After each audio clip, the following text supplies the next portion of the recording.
Okay, thank you very much because I needed to take a little break in here. So let's continue with our game. No, there's no kitty today. That was yesterday because I went home and the kitty is back there. So yeah, no, no kitty to feed today. So let's continue this. Anxiety grips my heart.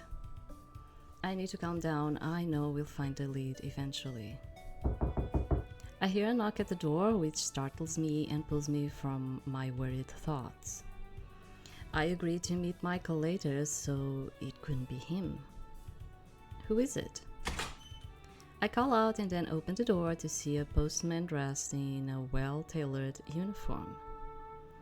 I have a letter from Lord Van Galen for Miss Irina. Yes, that's me.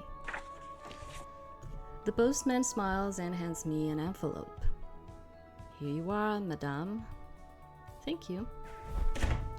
He bows before taking his leave as I clutch the letter to my chest giddily. My prayers were answered. Opening the letter, I am greeted by a short note penned in an elegant script. To Fräulein and Michael.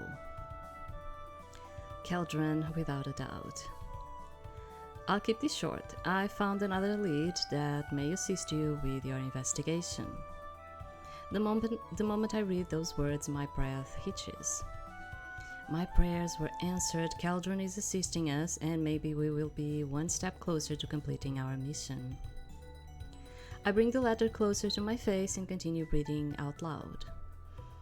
There have been sightings of your favorite bug in a nearby bar. I'm sure you know which one. A bar. A certain memory flashes into my mind. One in particular where Ace brought me to a bar and I ended up drunk. That was certainly a time. But Keldran is talking about the bar I went to with Ace, right? I wonder if Ace told him of the time we spent together. It doesn't matter. That bar is the location of a clue. I need to tell Michael about this. Without wasting another second, I rush to Michael's room earlier than planned so I can tell him about the letter from Keldran. I knock softly before letting myself in. Hi. Hello. I take a moment to glance around the room and take it in. Nothing has really changed since Michael took up his temporary residence here. Our rooms started out basically the same, but mine has been filled with little trinkets and decorations. I've really enjoyed the chance to decorate the space and make it my own. I am very much like a guy in most of these tiny little things. Yeah, it's like forgetting dates, not decorating things. I'm kind of like that. I am the pragmatic type of person. I'm more logic, pragmatic type of person. So in that way, many times, even when I'm in relationships, like sometimes the guys tell me like that I am the guy in the relationship. Like I would probably be totally like Michael in here. Like it would be more like, oh, we just have a mission to fulfill, okay? So why should I just be buying like decorations and trinkets and whatever, you know? I am more like that. Even back at my home, it took me, I don't know, probably 7 years, I'm not even joking, to actually start decorating my house. Because for all of those years, I was kind of like, do I want to stay in here? Is this place a place that I want to make my home? Do you understand? Like, I was always kind of like, why do I need to decorate when I'm like kind of like certain if I really want to be here or not? You know, I'm kind of like that. So I find it funny that she went there and, oh, I need to start decorating. And I think it's a very womanly kind of thing, okay? We do have that thing. But me, myself, as a more logic and pragmatic type of person, I am into, you know, like whatever, you know, if it's a place that I'm going to stay for a really long time, sure. If not, I don't even care. If I'm just looking at four empty walls, do you understand? Yeah. Michael. Yes, Irina? How come you haven't decorated your room? Why would he? I have not felt the need. Michael seems earnest, but at that moment seems to notice what I do. The place is devoid of anything personal, no different from when he first arrived here. Is it really so bad? He rubs at the back of his neck. Something about my assessment must make him a little self-conscious. I suppose it's quite you and what I'm used to from you. I have never known Michael to care much about possessions or his surroundings, his focus and fulfillment being derived from carrying out his heavenly duties. Picking things out is so fun though, and the little things humans sell make such cute decorations. I think fondly of the little trinkets and possessions I have acquired here. Little pieces of art, flowers and books all brighten my surroundings. I have not considered it, since our stay here is only temporary. Yeah, I understand you, Michael. I am like that too. It does not make sense to me when we will leave these possessions behind. But it's nice in the meantime. I think it's good for the mind to be surrounded by things we like, things that makes us happy. It's just my way of being, okay? I am not the type of person, as I told you, I am not a fashionista. I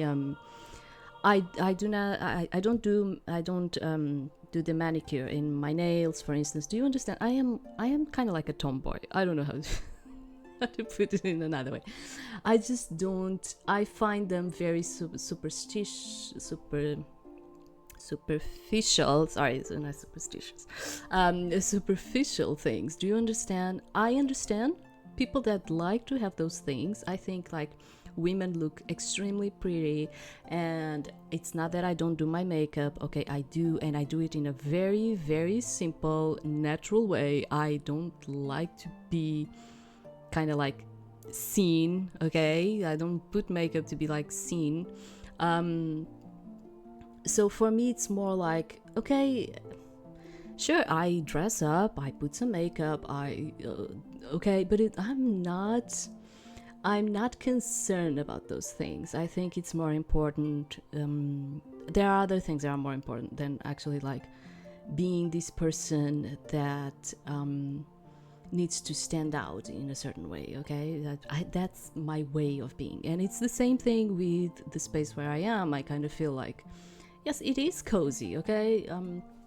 Nowadays, back at my home, of course, I have things that I consider, okay, this is more cozy like this and all of it, but I don't, you know, until I find that, okay, this is like the place where I want to be, this is where I want to have fun memories, this is where I want things to be more personal and relate to them and all of it.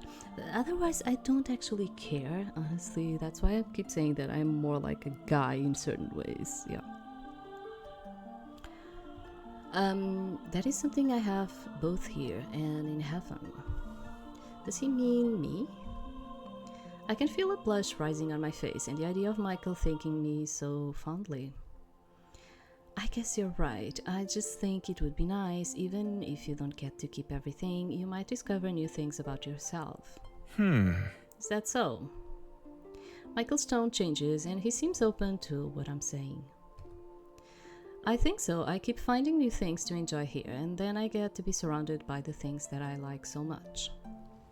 I will keep that in mind. Maybe if we go shopping again, something may appeal to me. I hope so. Anyway, I have something to tell you. Michael blinks, startled by this new development. Today we were supposed to explore, looking for clues, but this will deviate from our plans. That's because I was reading what you were saying. Yeah, I do kind of have like this manly thing within me. Yeah, I think it's because my mother, really wanted the baby to be a boy. She even had a name for me as a boy, okay? I had a boy name. And it was a surprise when at the end it was a girl, you know? And they had like no name nor nothing, okay? So they were prepared to have a boy. Yeah, I guess I always felt like, and I would play with my brother's toys and all of it. So I don't know, I think I was kind of raised like a guy, maybe. That's why I ended up like this. No, it's not. I wouldn't say it like that. Like I wouldn't say it like that. But yeah. But there's like that manly thing within me. Yeah. What is it? A letter from Keldran. I offer the letter up to him, and he takes it and reads it, his eyes slowly scanning along the intricate handwriting. A bar. Yes, the place where humans drink. I think I know which one he's talking about. It should open at 2 p.m. By how the sky looks, it should be around this time. Luckily, humans invented this. I excitedly raise my arm, pushing my sleeve up my wrist to reveal the wristwatch beneath. A timepiece. A watch to take everywhere so we don't need to guess by the sun. Very convenient. We can head off now and maybe do some sightseeing on the way. But we are headed to the bar Keldran suggested to investigate. We cannot lose sight of that, Irina. Of course. I just enjoy spending time specifically with Michael, but I leave that part unspoken. I think it's nice to enjoy Earth while we can. Like you said, this isn't permanent. I'm torn on how I feel about that. Heaven is home, but I am sad to think about leaving Earth and returning, where I won't get to spend so much time with Michael. Besides, aren't you quite curious about humans and their culture? I think it's obvious that I am the more curious and excitable of the two of us, but I like to think Michael has some lingering curiosity too. It can be so hard to get him to think about anything other than work. I cannot deny I am curious, but we are on an investigation. We must complete the mission. Our job is to prevent any imbalance that may occur on Earth. We must complete the mission. I undoubtedly understand the importance of what we are doing. I also know how happy I have been opening my heart to the experiences of Earth and the people here. I can only hope Michael feels somewhat the same way too. Okay, we should get to the bar. Hopefully Keldran's clue will prove useful. We walk to the bar side by side, talking about Michael's previous times on Earth along the way. Michael seemed to enjoy sharing his stories and was recounting one about a burning bush when we arrived at the bar. Well, here we are. His smile fades completely, replaced by seriousness. It's open, so let us not waste more time standing outside. Michael strides to the door and holds it open, waiting for me to go in first. I flash him a small smile in response. Once I enter the bar, Michael follows after me. We sit down and take turns looking through the beverages. What are you thinking of getting? I am honestly not certain of what I would like to order. And moreover, some of these names are quite curious. I lean a bit more towards him and snatch a glance at the drink he's pointing at. When I look down at the list of beverages, I see they are selling something special. Dances with wrenches? What's the story behind that name, I wonder? I continue to look down the list of different types of drinks, feeling somewhat spoiled for choice. Michael chooses lemon-flavored water, while I settle for dances with wrenches. We don't have to wait long before our drinks arrive, having been expertly made by the person behind the bar. Cheers! I lift my glass and clink it with Michael's in the typical human tradition. At first, Michael does not seem to understand, but then he opts to imitate my action, catching on that it is a friendly action between people who drink together. Cheers. For a while, a comfortable silence settles between us as we sit back and enjoy our respective drinks before continuing our chat about Michael's stories of Earth. I would not mind another glass. Oh. Then let's have another glass and then we can cheer again.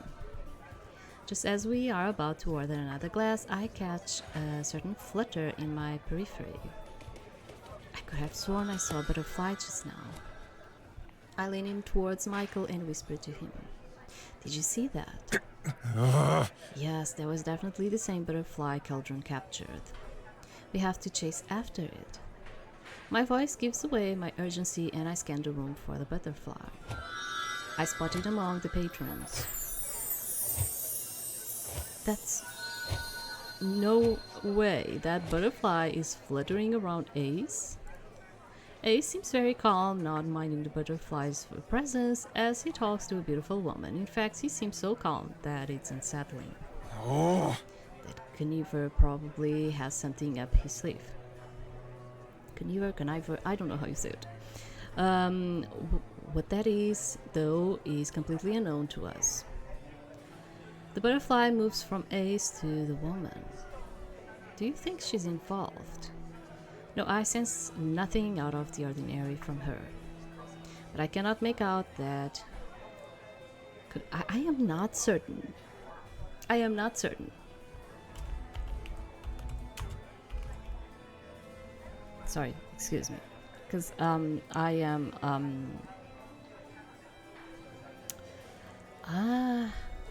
it doesn't have like an easy way. Conniver.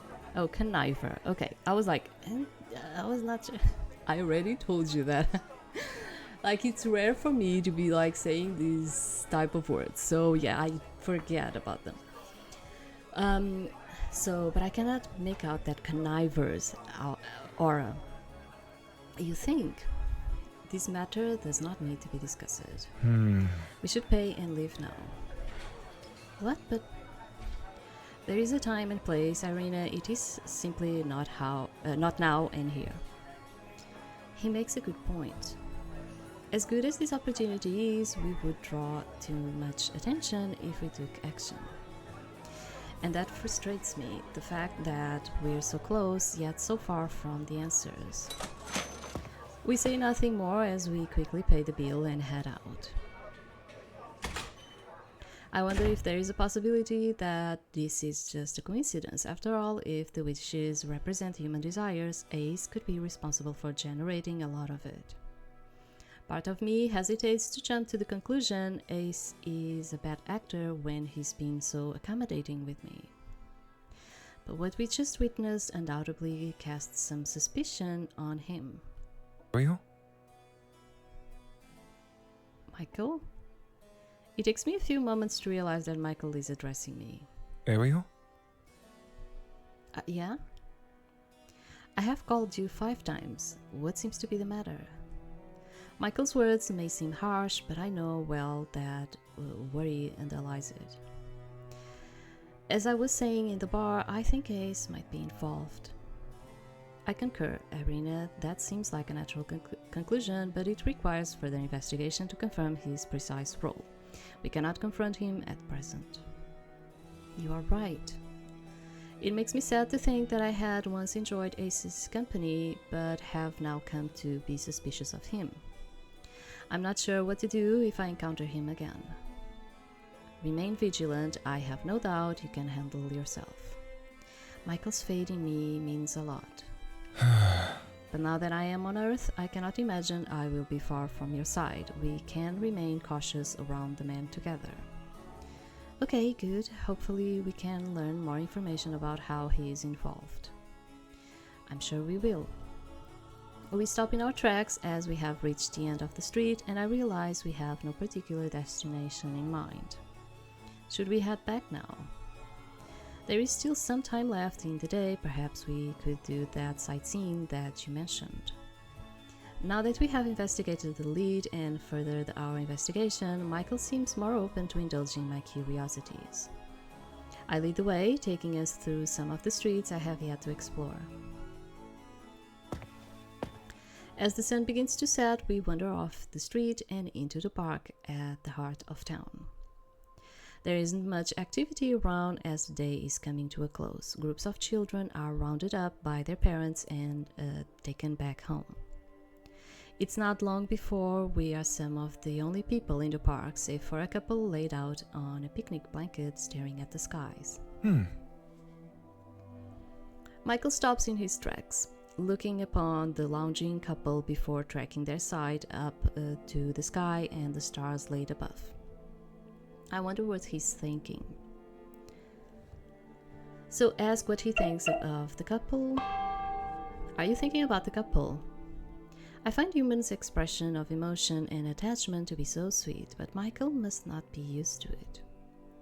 Human behavior is quite different to that of Earth. I have not taken much time to think about it during my previous trips to Earth. But you have given me a lot to think about, Irina. Oh, really? I am so pleased that my encouragement has inspired Michael to be more open to humans and their ways. My perspective is different on this trip because of you. Maybe my curiosity is a little infectious. I do find myself wondering more about humans and the way they interact with each other. We continue to watch the couple for a moment as they share an affectionate embrace. I think I'm going to really miss Earth when we return. I like the life that I have here, even though I, of course, enjoy heaven too. Oh? Is that so? Continued time with Michael is a big part of the reason Earth has been so enjoyable. I have to confess something, which is I am not seeing these two together. Like, she keeps saying this, but I am not feeling that chemistry building up between them. Do you understand what I'm trying to say in here? Like,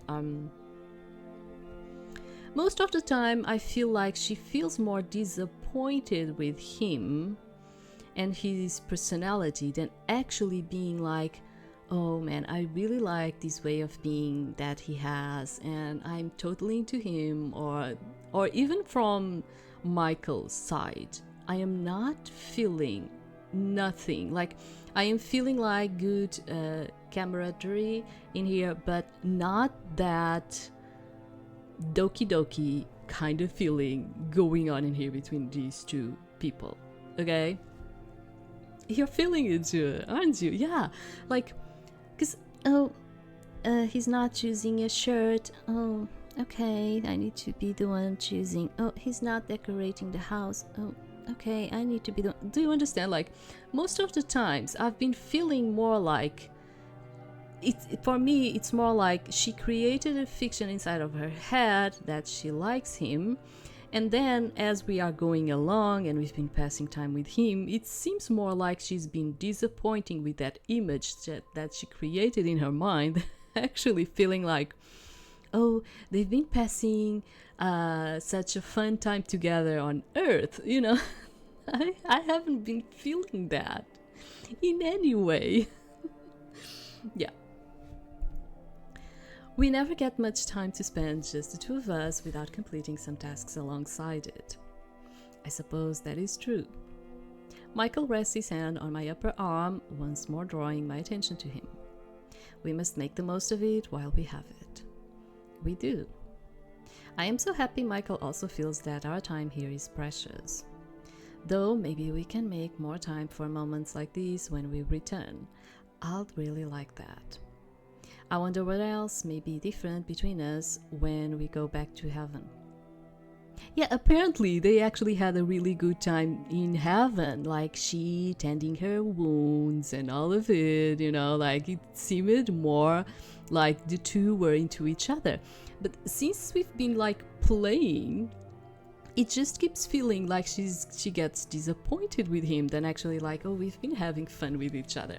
I mean, she did have some fun with Ace, But I wouldn't say she had fun with this guy. She just went out and got a bit disappointed that he wouldn't choose clothes and he wouldn't choose decorations and, you know. I am sure we can find time to enjoy each other's company. It seems we have both learned new things due to our trip here. I beam at him, my heart feeling light. Yes, she kinda learned it that maybe she made this idea of you, and I think she's getting a bit disappointed. Yes, heaven needs TV. Oh, okay. I joke, turning the conversation light-hearted. I am not so convinced. He says, but laughs at my words anyway. See, like, he's opposing her once again. Like, we don't need any TV in heaven. Like, wouldn't this be another thing that would kind of like make her disappointed in terms of like we are not connecting once again? Okay. We follow the trail that leads us back out of the park and head in the direction of our apartments. On our way back, I see a flutter again. It's the butterfly. The butterfly's red wings flutter slowly and hypnotizingly. I try to back away from it, but my feet refuse to move. What's happening? I'm completely paralyzed. I can only stare in horror as the butterfly fleets towards me. Ariel!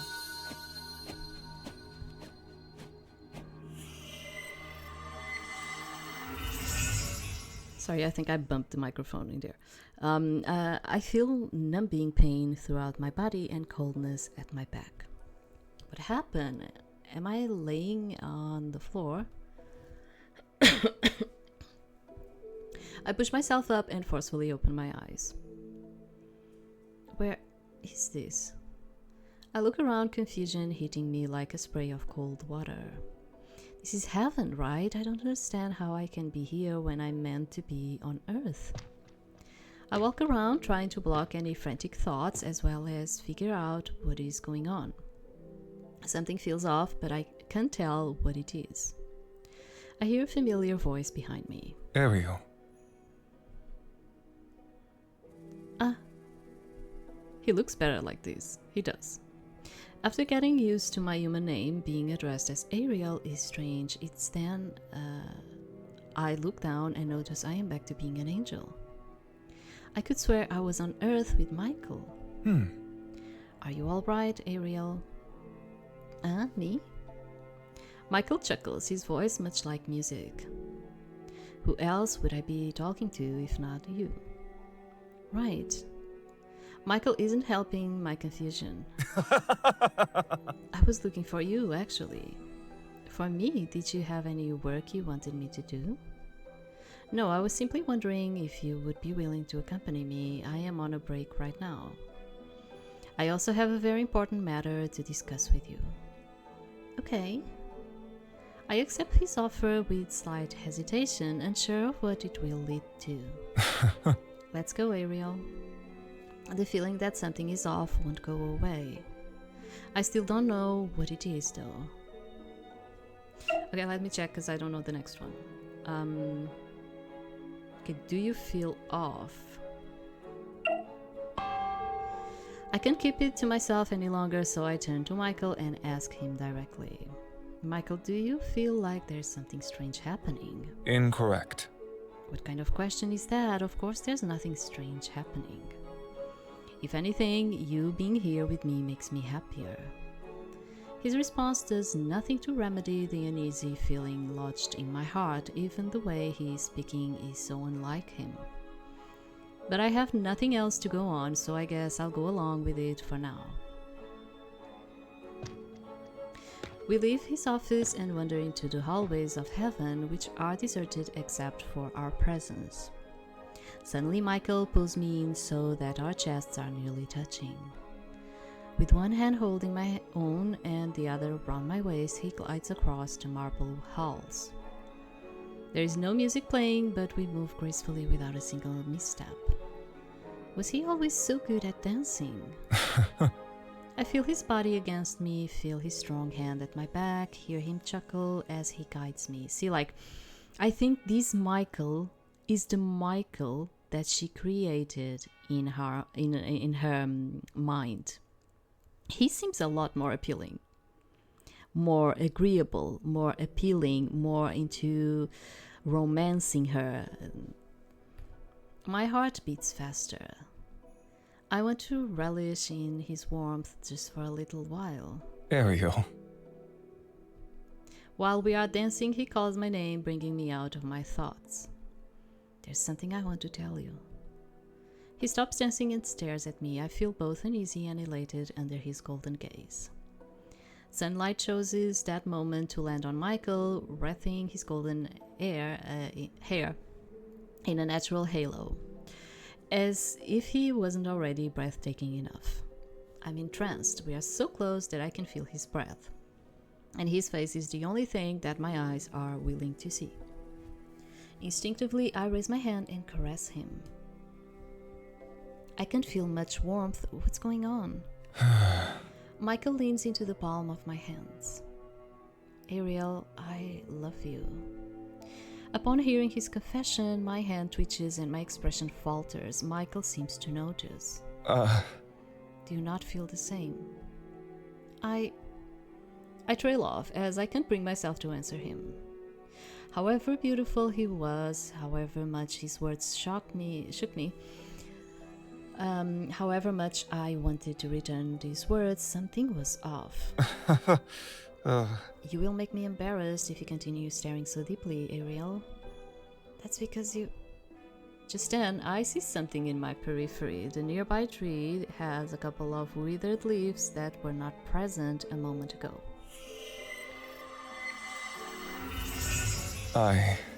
Everything darkens, grass and leaves wither further, and my surroundings fade until there's only Michael and me left in a black void. What's happening?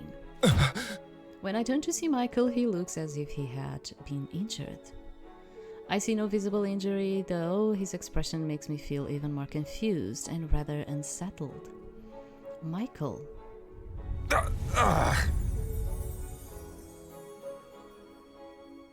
I can only stare at him in horror as his figure starts to crumble, fading away like ash. Michael!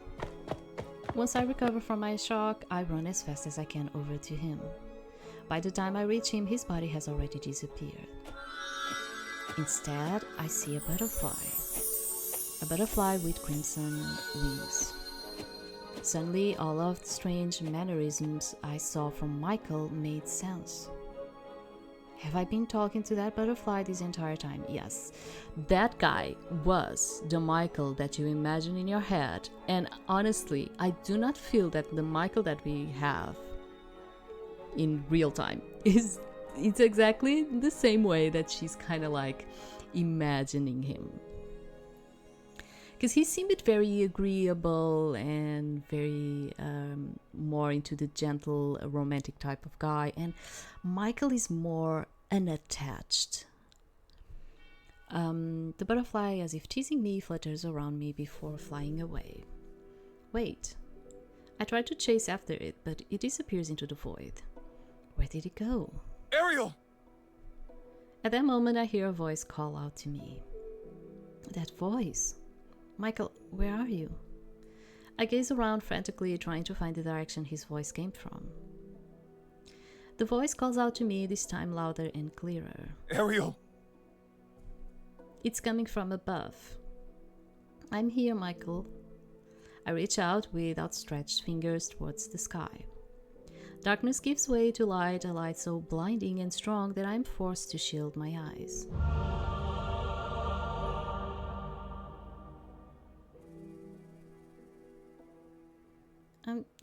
Are you awake?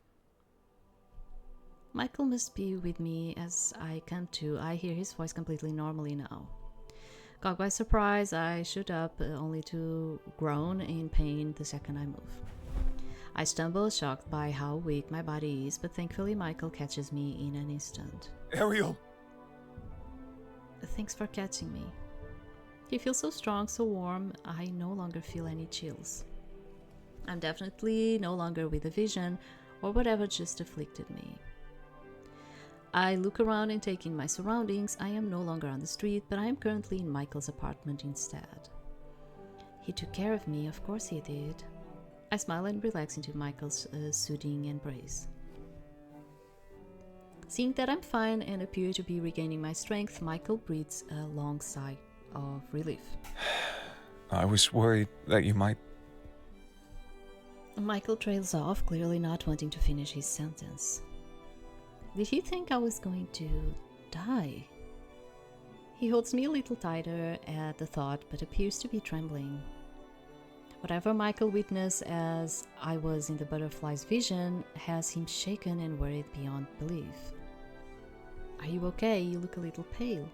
That is just because I used a bit too much energy. I will be fine. I'm just glad that you are all right. See, like, he's the type of guy that hides his emotions. He doesn't like to let them be seen. Did he use his energy to help awaken me? He lays me down on the bed gently and makes sure I am in a comfortable position. Michael. I begin but lose my words when I see his expression. There's an earnest look in his eyes, and it's achingly similar to the one I saw fake Michael wear when he told me he loved me. My heart skips a beat, recalling that particular part of the vision and the way it made me feel. Despite my weakness, I lift my hand and bravely cup his cheek. I feel the need to reach out to him to touch him. He smiles warmly at me, and I feel his strong hand clasp my own. We don't move. I breathe him in, keeping time with the rise and fall of his chest.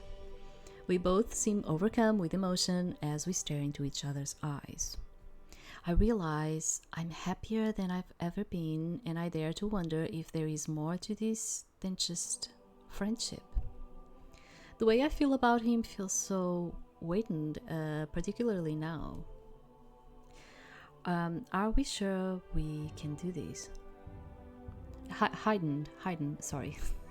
Probably said it in another way. I ask with such hesitation. Michael's glance shifts from my eyes to the way he's embracing me. You mean your hand on my cheek? Not that, I just mean we are angels and we have different ranks to... Are we too different to be... Michael falls silent, considering mine and his words carefully. We are both on Earth. Huh? And while we are on Earth, we are like humans. So between us, what rank is there? I feel my heart flutter at his words, uplifted that he sees no barrier to us being together in this moment. And even if we weren't on Earth, I believe we can still transcend our ranks. Do you think so as well? Hearing Michael say that, hearing that he has faith in what we share, makes me euphoric. Yes. For a long time in heaven, I have double-guessed myself. After Michael's words, I no longer need to. He feels the same, and his faith in us empowers me too. Chuckling softly, Michael leans in.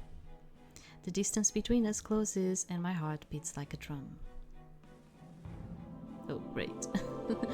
Michael pushes my bangs out of the way and leans down to kiss my forehead. Not the lips, the forehead. Okay. He kissed me. His lips are really soft. Loving warmth envelops me as his holy light wraps around my body, easing all the tension and worries all accumulated on Earth. A blessing. May the future bring you favor in dire situations. You will surely be protected. See? He's like he wants it, but he's always like keeping this distance. He's like, look how he put it. He gave her a kiss, and like he could be like, I just didn't want to touch your lips because, you know, I'm trying to be a gentleman and I don't want to be like too much forward. But no, he's like, do not take this kiss as another thing. It's just a blessing, okay? Like, dude.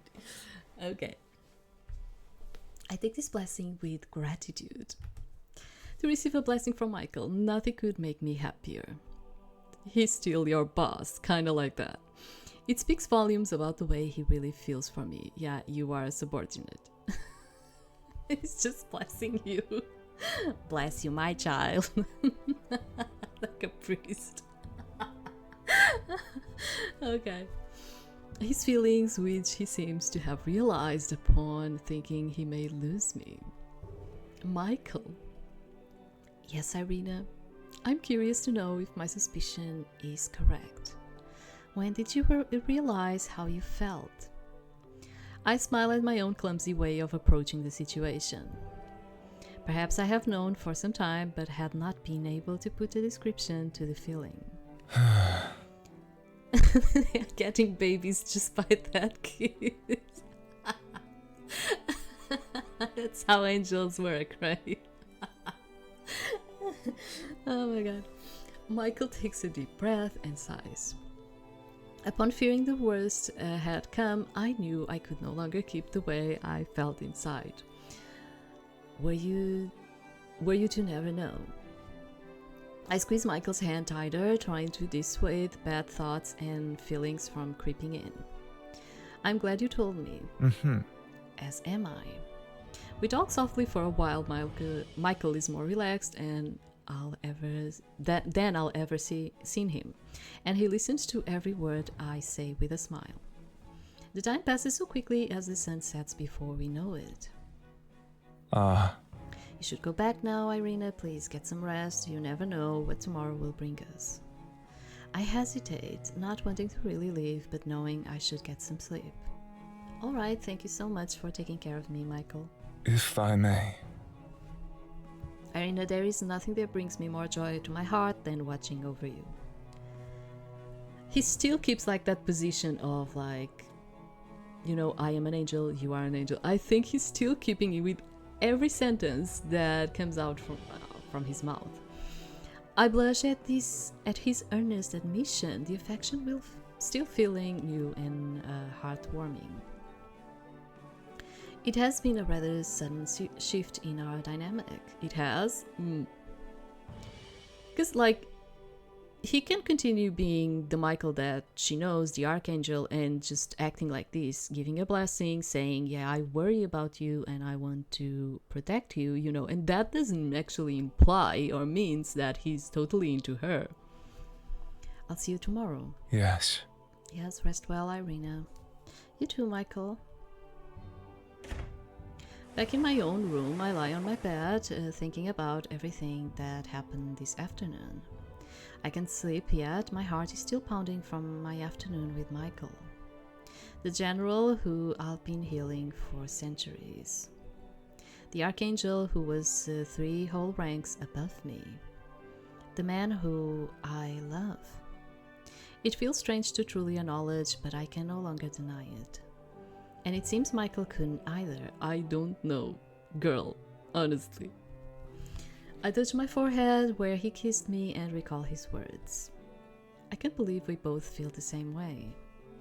And with his protection, nothing could stand between us and ending the chaos on Earth as well as whatever comes after.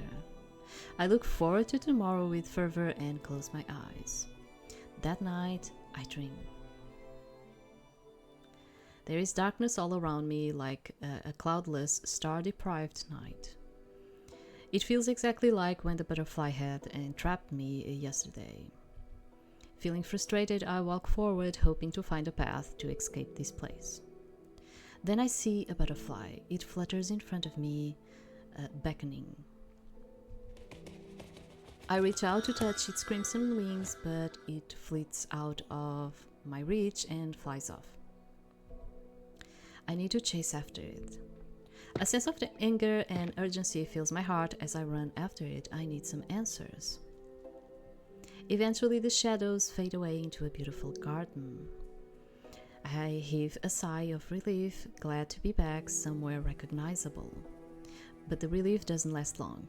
As the butterfly drifts towards the heart of the garden, the foreboding in my heart grows. I keep running until I finally catch up to it.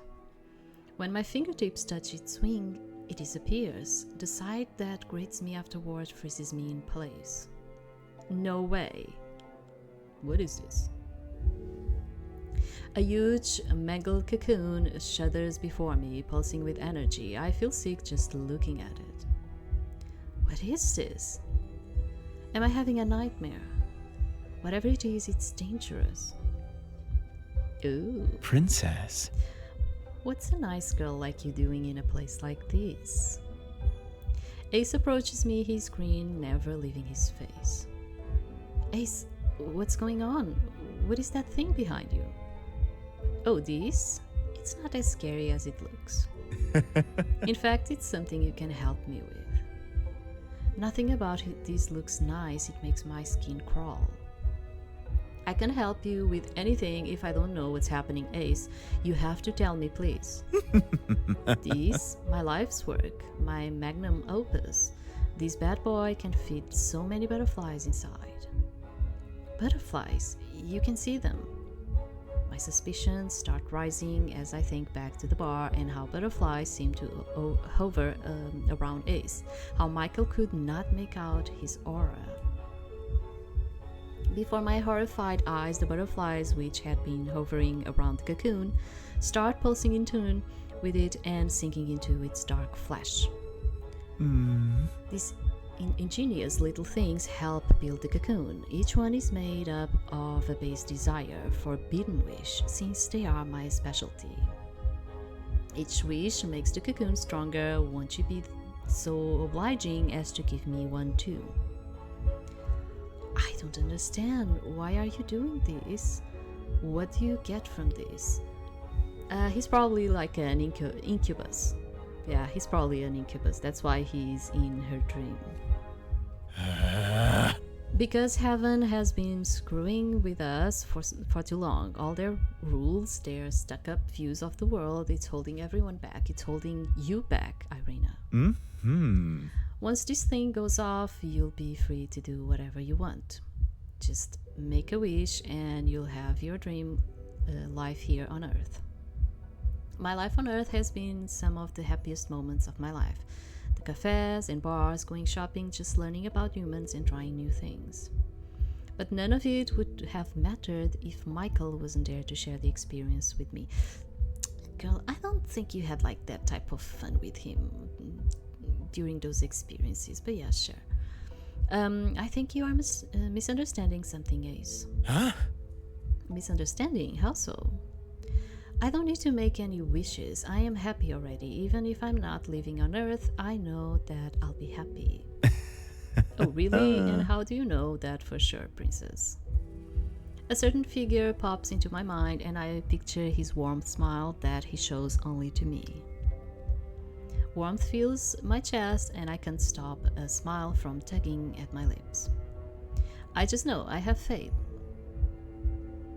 For a second, Ace's eyes widen slightly, then his lips curl into a sly grin. Fate, huh? You wound me. His words give me an unsettling feeling. He doesn't sound too wounded to me. Just as the words leave his mouth, Ace is engulfed in a storm of red wings. Lover boy. Say hi to lover boy from me. I recoil in shock just as the dream starts to fade away. By the time I open my eyes, everything is dark and Ace is gone. I sit up on my bed, breathing raggedly. I am not sure. It takes a while before I calm down, but no matter how much time passes, the dread never leaves my heart. Yeah, let me think about it. Like, raggedly, right? Because if it's just one, it's rage, and it's not one, it's two. Okay, I need to think. Like, this keeps happening with me. Okay, this keeps. You know that I have like these issues with some words that I need to think about. There's no mistaking it. It's Ace we are after. Memories of time spent with Ace flash through my mind.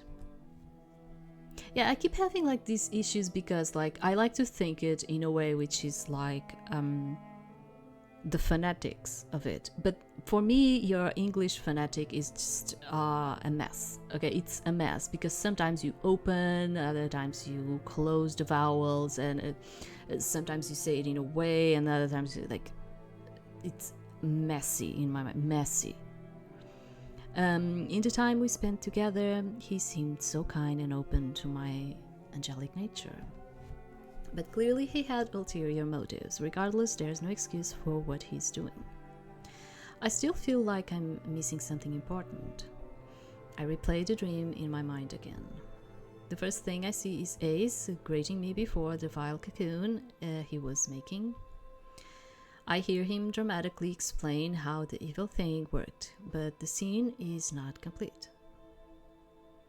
Like you have like things that are like, as I keep saying, like I don't feel like English is like a language that is that easy. Okay, it's just easy now because we have it everywhere. Okay, it's like the globalized language and everyone needs to know it and all of it. But like,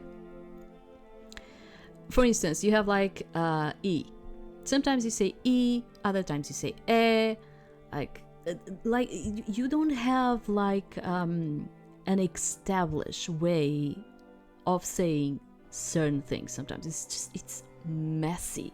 It's just messy. The Y, sometimes you say it as a Y, other times you say it sounds more like a E. Why do you have things like this? Like that's why I'm saying like I don't understand English phonetics, because as I said, like sometimes it's because it's between two consonants, but then you have like another word where it's between consonants and you say it in another way, so it's like why is this like makes no freaking sense, you know? I think it's because in my language it's not like that. There is like these strict rules and it's just always like this, you know. So with English you have like this phonetic kind of thing, which is like I don't get it, you know. I don't get it, and I think it's because of that in terms of like the amount of English accents that you have around the world, they are also a consequence of that type of like strange phonetic that you have, you know. I think it's because of that. So I hear him dramatically explain how the evil thing worked, but the scene is not complete. Behind him I see the garden. It's the same one where I first met him. I need to go there now. My heart beating with urgency, I run to Michael's apartment and swing open the door. Michael, we have to... The man in question is sitting on the bed reading a book, and he is, of course, taken aback by my sudden entrance. Ariel? Is everything okay? What is the matter? I'm glad Michael immediately picks up on my urgency and isn't annoyed that I rudely barged in. I can feel my heart rate escalate and my breathing becomes ragged once more. I am not certain about this one, but it has two G's, so I'm like, I think it's not rage, I think it's rage, probably. I've tried my best to soothe myself, but I am still shaken up by the nightmare with Ace. Michael rests his book on the bedside table, standing and crossing the room in an instant. Yeah, well, there's also the fact that I speak a lot more languages, so it gets messy in my mind, okay? Sometimes it's like that. It reaches a point where it gets messy. His large hand comes to rest on my shoulders, drawing me closer to him to embrace him. His touch and presence, it instantly helps me calm down. I knew Michael would help me comfort me. Sorry. Tell me please when you can. I take another deep breath and embrace the comfort of Michael's touch as he continues to hold me. I had a nightmare involving Ace, so it's getting really bad in terms of weather in here. I think we are going to have some thunder. But in it, he revealed to me a cocoon and a massing of the wishes, and it was at the garden where I first met him. I'm going to save. Because it's starting to rain really heavy in here. I think we're going to have thunder. And although it doesn't happen as often as it used to happen when I was a kid, where we would get like out of electricity, I am kind of like, I never know, so better keep saving. I think we need to go there. I think it's more than just a dream. Huh? You believe the cocoon resides in that garden and was created by Ace? I do, and it was awful. He wanted me to go over to his side. He was trying to tempt me. As I say that, I choke up at my words. I hope Michael knows my loyalty to heaven to him is unwavering. Sorry. It was just a dream, but I cannot promise our reality will not be just as dangerous. If you believe this dream was something more, we should face it at once, whether it is just a clue or something more. Yes, we should. I know Michael and I can do this. Whatever faces us when we arrive at the garden, we are prepared for this. However, another thought chills me. That means Ace is the incubus. I don't need Michael's confirmation, but I wonder if he's apprehensive like I am. Indeed, a demon. A demon we have to face. The thing is, like, apparently he was building that huge cocoon, but it was inside of the dream. So going to the garden, supposedly, it wouldn't do actually nothing, because it's a garden inside of a dreamlike world and not in reality, right? But this is fiction, so we don't know. Your nightmare has allowed us to know what we are heading into. We are prepared.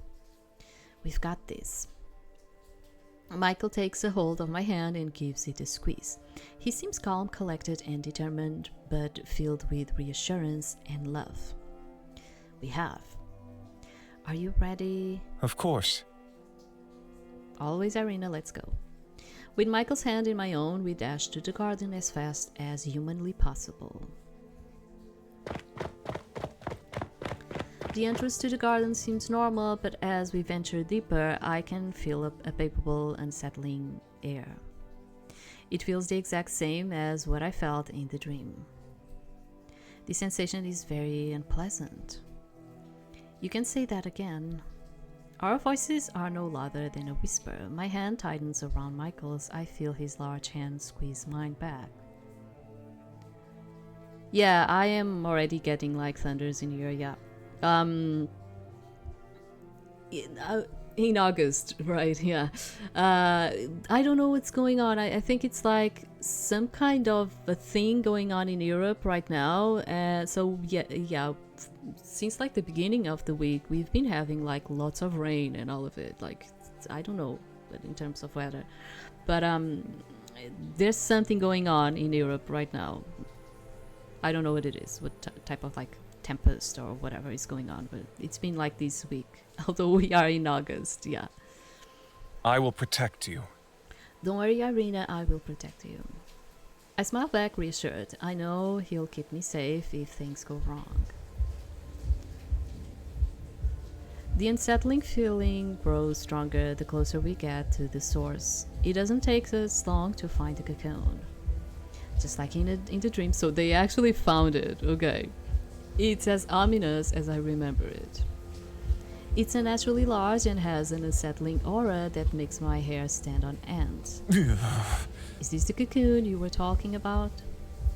I nod in response. Is this just going to be a reenactment of my dream? I continue walking until I see a butterfly approach me. Feeling somewhat dazed, I lift my hand with my index finger out. The butterfly perches on my finger, its wings still slowly moving up and down.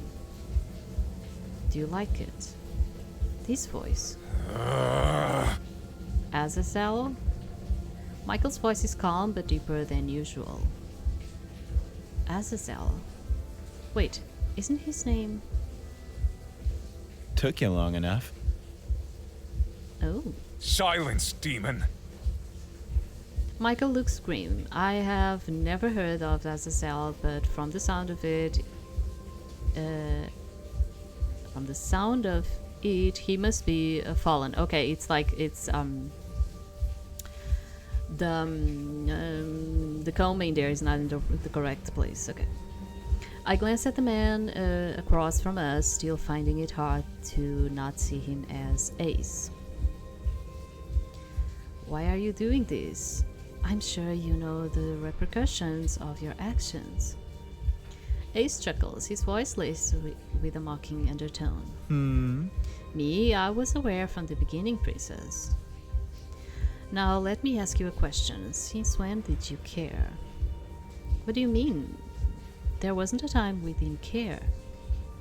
Please don't make me laugh. You angels don't care as much for humanity as you do saving your own pride. Pretty ironic, actually. That's not true. I don't know every human individually, but that doesn't mean I don't care for their well-being. Feeling a bit uncomfortable, I try to switch the topic.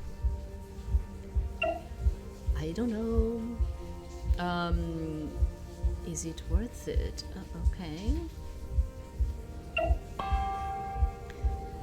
Is it really worth doing something so dangerous? What kind of question is that? Of course it's worth it. But why? I really didn't want you to be the culprit. Ace sighs. Tell me, Princess, would you do anything to fulfill your own goals? To make things right? I would definitely try my best. But I wouldn't go to these lengths. I don't want anything bad to happen to those around me. Oh. Oh, is that so? How cute. I don't like that tone he's using. Let me rephrase my question. Just how far would you go? As he says this, he snaps his fingers and a swarm of butterflies materialize. Oh, what is this? I couldn't read it. Wait. Without hesitation, the butterflies attack. Oh, can I see it? Okay. As he says this, he snaps his fingers and a swarm of butterflies materialize around him. Michael and I take a step back to protect that little boyfriend of yours. Okay. I didn't click it. He just went ahead. Michael swings his sword, destroying the closest ones. The other disappeared. Ace's threat was made clear. You're going too far. I was simply proving my point. Angels who watch from heaven don't really care, and for all I know, they never will. You. See? And that, Princess, is how far I'm willing to go for my own goals. You are willing to take innocent lives for the sake of your freedom. Those words make me angry, but also sad. Angry that Ace, no Azazel, is even willing to take human lives for his goals, but sad that he feels this is his only option. I spare him a brief glance to convey my complicated emotions before turning back to Michael. There is also this, which is like, we've spent such a little amount of time with Ace for her to be so much attached to him. I also feel that, like, since the beginning, since she met him, she's been like, oh, but I feel pity for him and I really like it. I had so much fun with him and all of it. Yeah, she kind of had more fun with him than she had with Michael. But it was just like one time at the bar, just drinking and nothing else, okay? So why does she keep feeling so guilty about him, you know, like she really likes him? Michael, are you okay? You're not hurt anywhere, are you? I'm fine. Do not worry. Oh, it's thunder. I don't know if you can hear it because the mic is just positioned in a way to just grab my voice, but yeah, I think the weather is kind of like that in here. Recovering from the shock, Michael slowly gets up. More importantly, we must deal with Azazel and that cocoon. If the demon does as he pleases, Lord knows how many humans will lose their lives. It could be the entire Earth with how determined he is to attain his freedom. I will distract Azazel. You will have to go and purify the cocoon. Oh, he says Azazel. Okay.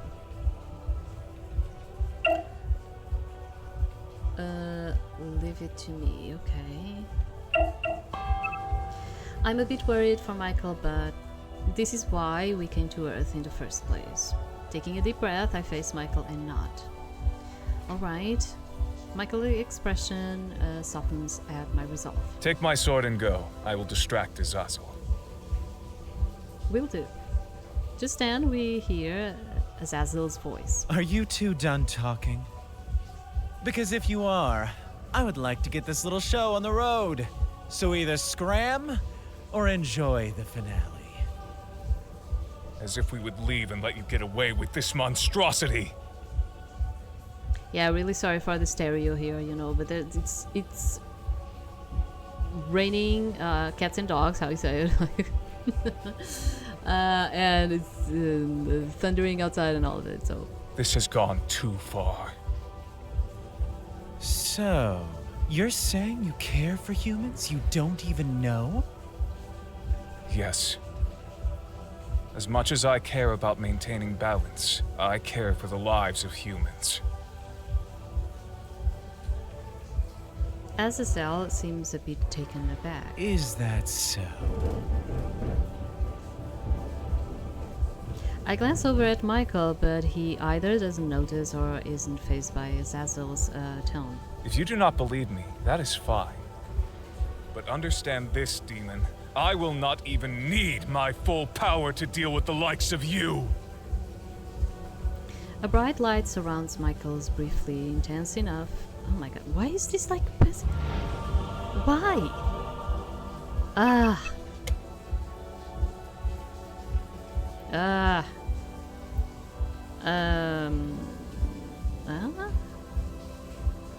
Fortunately, okay, I don't know where it is. I'm not seeing it.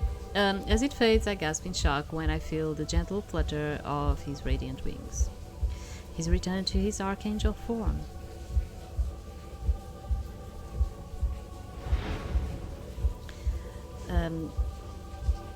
Azazel, I never know how to say it, swears under his breath on seeing Michael in this state, and I watch as his own ink-black wings sprout forth. Is that supposed to scare me, Goldilocks? It is your final warning, Azazel. Either you stand down and accept your punishment with grace, or I will strike you down myself. Promises, promises, Michael. I've always been a bit of a brat anyways. He won't back down. Is Michael really going to fight him at partial strength? Michael then turns to me, throwing his sword in my direction. I catch it, though I stumble back slightly. You know what to do. I nod and dart away. Michael will be alright, I trust him.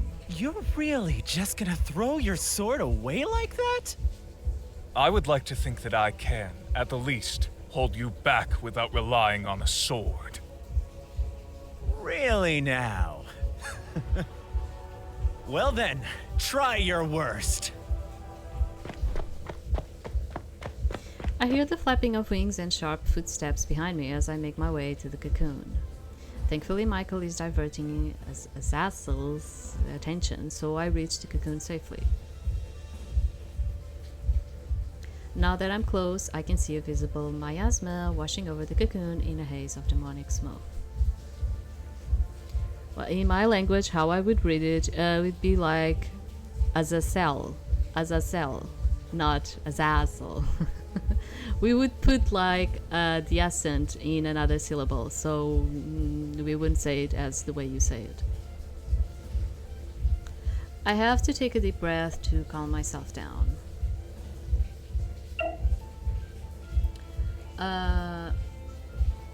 Okay, Michael is waiting. I have to get this done.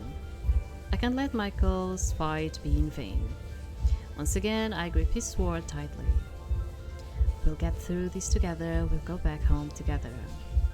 I exhale, I raise the sword. I slice downward, but a surge of butterflies suddenly swarm me, forcing me to recoil backwards. One swarm is easy enough, I can slice through them without problem. But then, soon after, hundreds of butterflies start to gather. What the... Since when were there so many? I move away, but the butterflies persistently follow me. More and more gather, and I'm surrounded by red, trapped within a wall of creatures. No, I have to get to the cocoon. I raise Michael's sword again, but my hands shake, my legs begin to tremble, and my heart rate picks up in a panic. What's happening?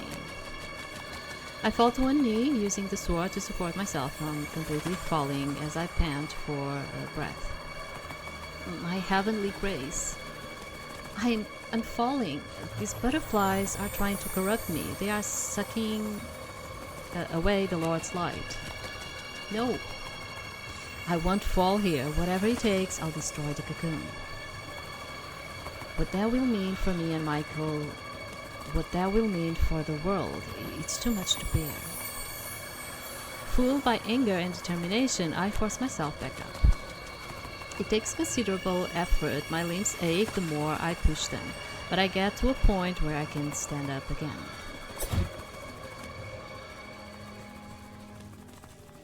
I swing Michael's swords like my life depends on it. It takes on a will of its own, setting alight as it carves through the butterflies. I smile. It's like Michael is lending me his strength, and now's my chance. I throw myself through the opening and race towards the cocoon. I can hear the swarms screeching behind me, flapping their wings desperately to stop me, but I am faster. The cocoon is in front of me, defenseless. Ah!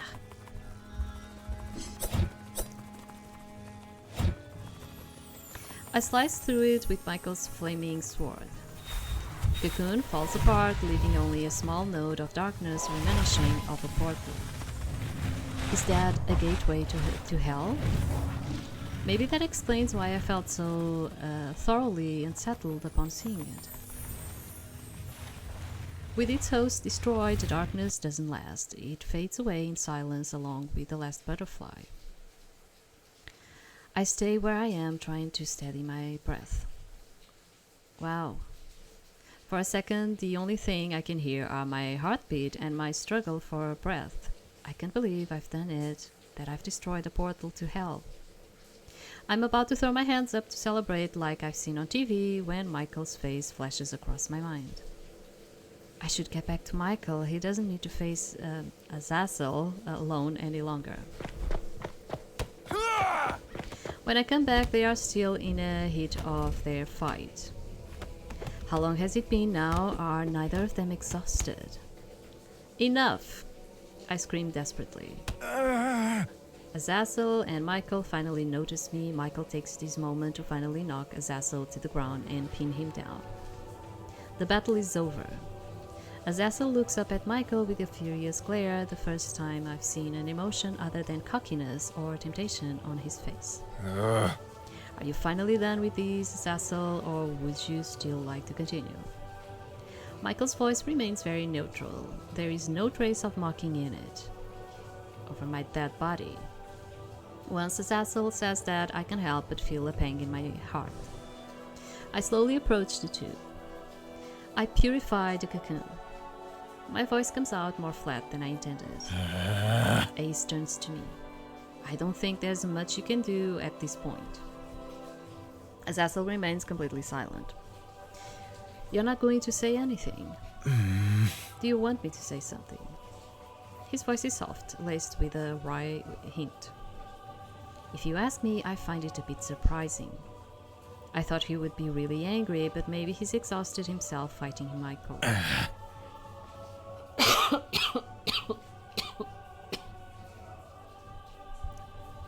Excuse me. Spare me the PG, princess. I really don't want or need it. What? It really wasn't my intention to pity you. Azazel chuckles, shrugging. Sure. He really doesn't believe me. If you want to stay silent, then that's fine. I hand Michael his sword back. Sorry for taking a long time, Michael. No, it's all right. Michael flashes me a brief smile as he takes back his sword and approaches Azazel, his expression more or less unreadable. You know very clearly what you did, Azazel.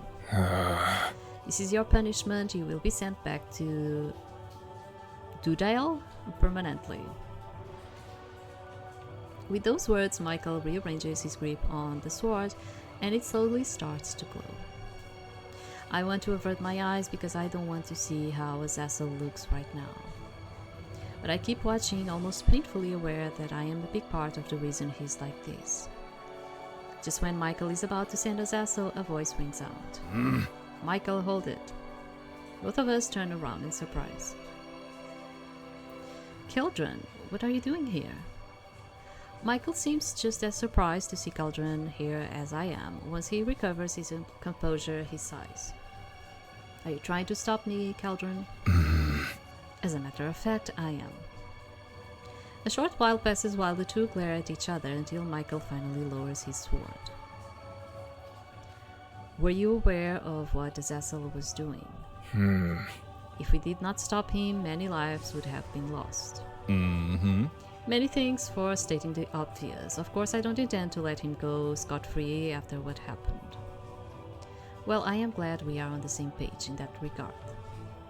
Michael raises his sword once again, but he's stopped by Keldran. Michael. Listen to me, Michael. There's another way to go about this. Ace doesn't need to be imprisoned again. And just what are you suggesting exactly? That we just let him roam free? Of course not. But imprisoning him would be fruitless. It didn't work so well the first time, did it? Even the suggestion of Dudel is enough to make Ace wince at the memory. Leave Azazel to me. I'll personally keep watch over him and can guarantee he will not be let off lightly. All of us are startled by Keldran's proposal. I look towards Ace and remember all the things Michael and I learned on Earth about how humans make mistakes and are forgiven, granted a second chance. Did we learn about that?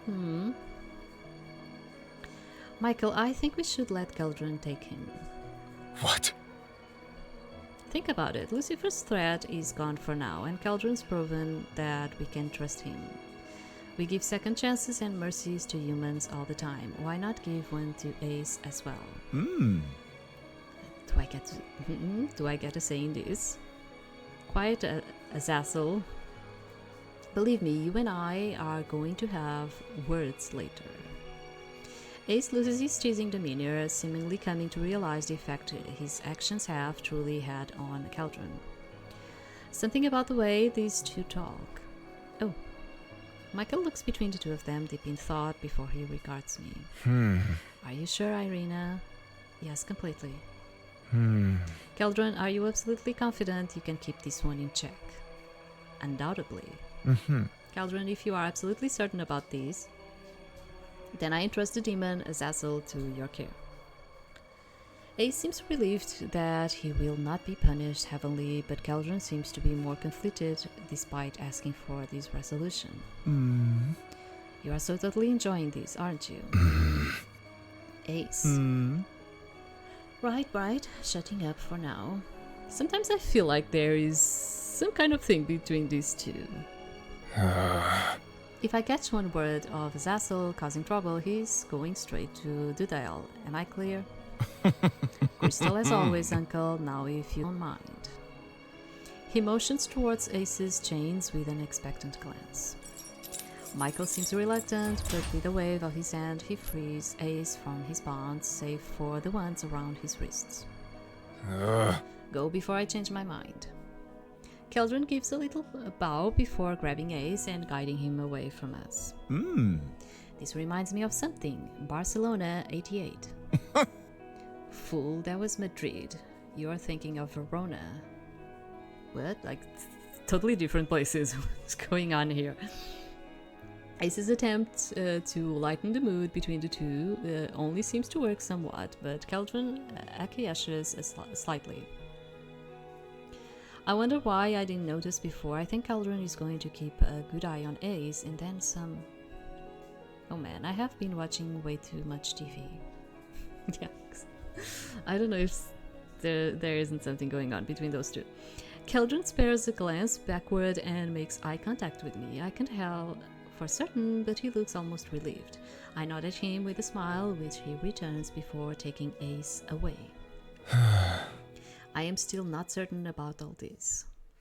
Relax, Michael. Keldran is your king, isn't he? Have a little faith in him. Of course, but you are right, Irina. However, I do believe it is time for us to return to heaven. What? Of course, our mission is technically over. Lucifer's return has been thwarted. Ace is under Keldran's watch. What's left for us to do? But once we return to heaven, Michael will be the General Archangel once more, and I'll just go back to being the Guardian Angel Ariel again. Unless... Hey, what if we stayed on Earth for a while? Oh? What? What are you saying? You and I can live on Earth, silly. Didn't you say you needed a little break from paperwork and managing armies? Well, yes, I did, but that was... I didn't... Also, we can keep an eye on things here and make sure Keldran really has a handle on Azazel, right? That seems to shift his opinion slightly. I watch him mull it over for a moment before he looks at me with a smile. Huh. You make a compelling argument once again, Irina. Alright, we can stay here for a while together. Overwhelmed with joy, I reach out my hand to him. Together, now let's go home.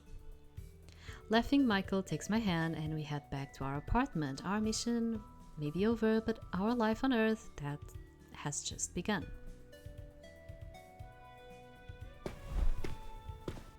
It's been a few weeks since Michael and I decided to stay on Earth and see through the end of our mission together. Adjusting to living life full-time among humans was a challenge for both of us, but we are making it work. Plus, I finally figured out the radio. Michael and I are walking through the park today, talking about the movie that we just finished watching together at the cinema. There was no way he could have known at the beginning she had romantic intentions for him. Otherwise, there would be no film and no happy ending in the first place. Well, that is true. Yeah, that's how it works. Yeah, well, there's a difference between being actually oblivious and just making a character oblivious for the sake of the plot. It's so frustrating. I mean, she literally saved his life before the start of the movie. How much more obvious can you get? Well, perhaps the idea of losing her was the wake-up call he needed. Are we justifying things in here? Remind you of anyone you know? No, Hey, you! All of a sudden, he playfully scoops me into his arms and tackles me into the soft grass. Ah! Hey, no fair! Seems a fitting punishment in my opinion, you mischievous woman. I resent that. And yet, here you are, in my arms. We both burst out laughing. Michael trails off after a moment, looking at the other couples in the park who pay us no mind. To them, we are just the same as they are, and that makes my chest feel warm inside. However, his smile falls and a pensive look crosses his face. What's the matter? Are you all right? I have been doing a bit of reflection as of late about us and what we are. Oh, are you unhappy? Just as my heart starts to sink, Michael quickly jumps in. No, not at all. Quite the opposite, actually. I was thinking about a human custom that I have observed that I would like to try, if that is acceptable. Oh, is that all? You have me worried there. All right, what it is you want to try. We could always try dancing again. Lord, no. I am not ready to suffer that particular embarrassment again. No. I meant a custom between human couples. I think they called it a kiss in the movie. A kiss? Oh my lord, sure, we may be technically a couple, but we've only gone so far as holding hands before. A kiss would be... Ariel, are you all right? You are bright red. Perhaps that was a stupid idea. Are you going to give me another blessing, or are you going to actually kiss me? No, it's not stupid, just sudden. But I'd like to try it with you. A kiss, that is. All right. How do you... Just don't move and close your eyes. Michael raises his paw at me, but does as told nonetheless. My heart flutters in my chest, seeing him so at peace and lying in the grass beneath me. Taking a deep breath, I slowly close my eyes and press my lips against his. It only lasts a moment before I pull away, and both of our eyes flutter open. Something electric passes between us, a shift in the air that signifies a change in our relationship. It's perfect. He smiles softly up at me, reaching up to gently brush my cheek with his hand. Perhaps one more time? And many more after, I think. I emphatically agree. This time, he wraps his arms around me and pulls me down for another kiss. If this warm, vibrant feeling is what humans call love, then this got to be our own piece of heaven on earth. The end. So this was the human ending, and I think I'm just going to skip through all of it, and I'm going to give you the Archangel ending. Then we can go to Ace, good ending.